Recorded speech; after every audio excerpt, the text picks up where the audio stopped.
Welcome back, everybody. In this video, I'm going to answer a few questions on how to set up a guitar reamp chain, as well as how I use the Radial EXTC with pedals while mixing.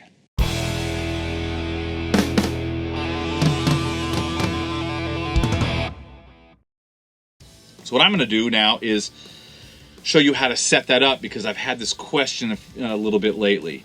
So our big challenge with reamping is getting our balanced line level signal out our computer, out of your DAW, through your I/O, over here to the guitar amp, which is expecting to see an unbalanced instrument level.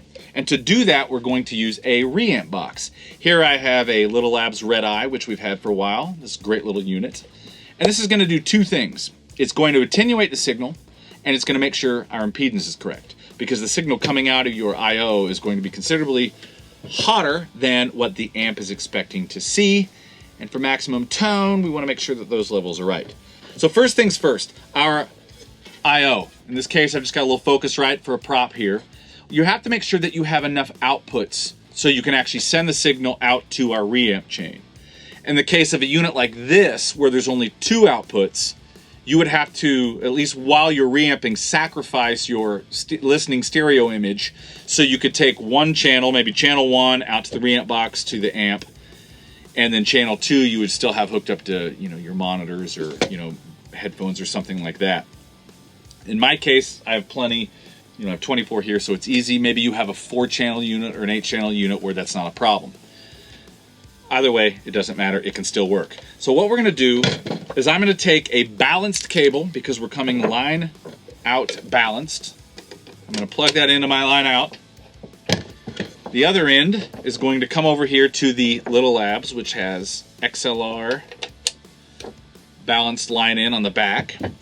Then, here's where all the conversion's happening. I'm gonna take an unbalanced, just a TS cable, out the reamp section, and over to my amp, and now we're just gonna mic as normal. Got a mic here, you'll take the mic cable back to your I/O if it's got built-in mic pre's, or back to a mic pre, whether you have a console, some 500 gear, whatever, and then back into your DAW. It's really that simple. Balance line out into the reamp out to your amp, mic as normal, record back in.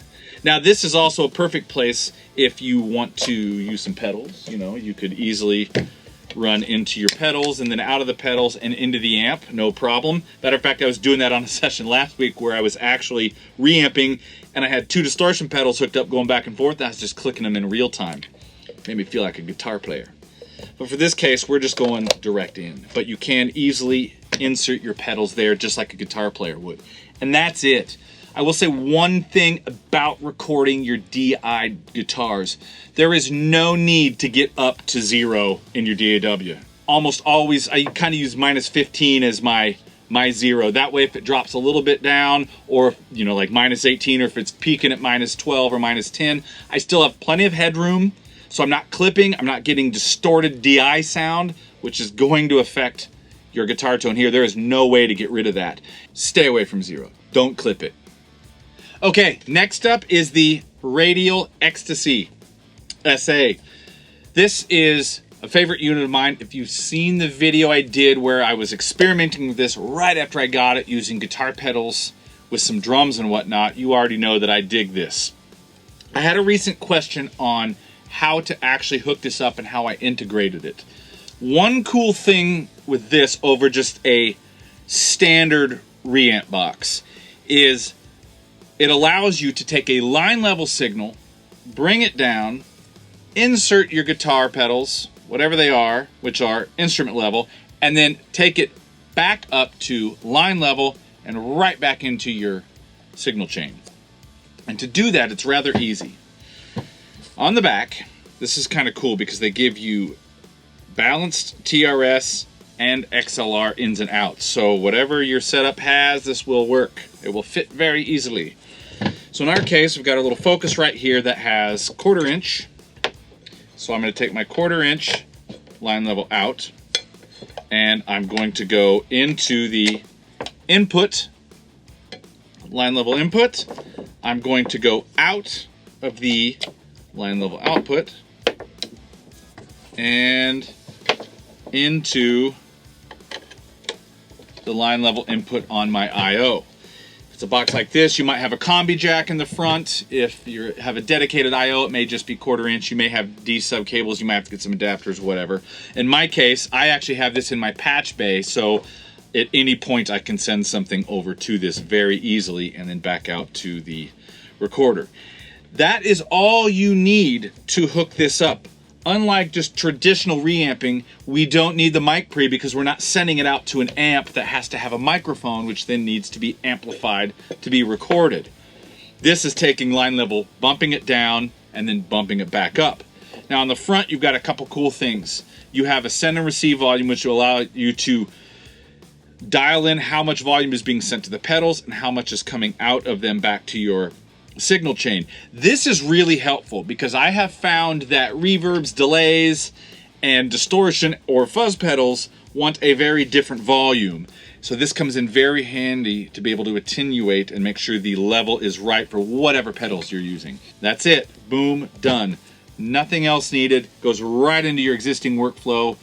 Get on eBay and buy way too many guitar pedals and have a hell of a lot of fun. I know I have been. Now, one other cool thing about this is at its heart, this is a reamp box.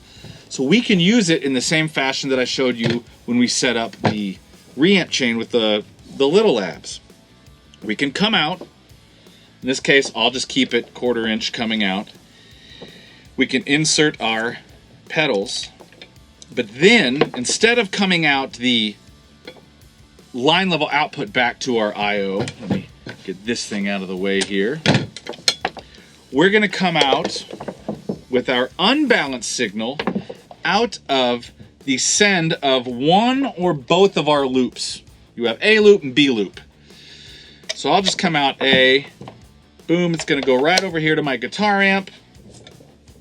Again, I have my attenuation that I can use here to help make sure the level is good for my amp setup. I can insert any guitar effects here. Again, I can pull the pedal over, boom, go into the pedal and into here. And then I put my mic of choice, going back into my mic pre of choice, and boom. Now, another cool thing with this one that I just tried the other day for the first time, I use 2 amps almost all the time when I'm recording guitars and bass. It's part of the way I do the sound. It's a lot of fun. I usually have some sort of ABY where I split. But with this guy, you could actually run out of both loops. So in this case, we have the send for loop A sending to our amp. I could take the send of loop B and send to guitar amp number 2, mic that up, record that back into the DAW, and bam, you've got all sorts of tone to play with. That makes this little guy really versatile and a hell of a lot of fun. And that's it. That's our setups. If you guys have any questions, I hope I answered the questions that I've got so far, but if you have any more, drop them in the comments. I'll do my best to answer all of those, and I look forward to seeing you guys in the next video. Happy recording. Hey everybody, I just want to say thank you for watching these videos.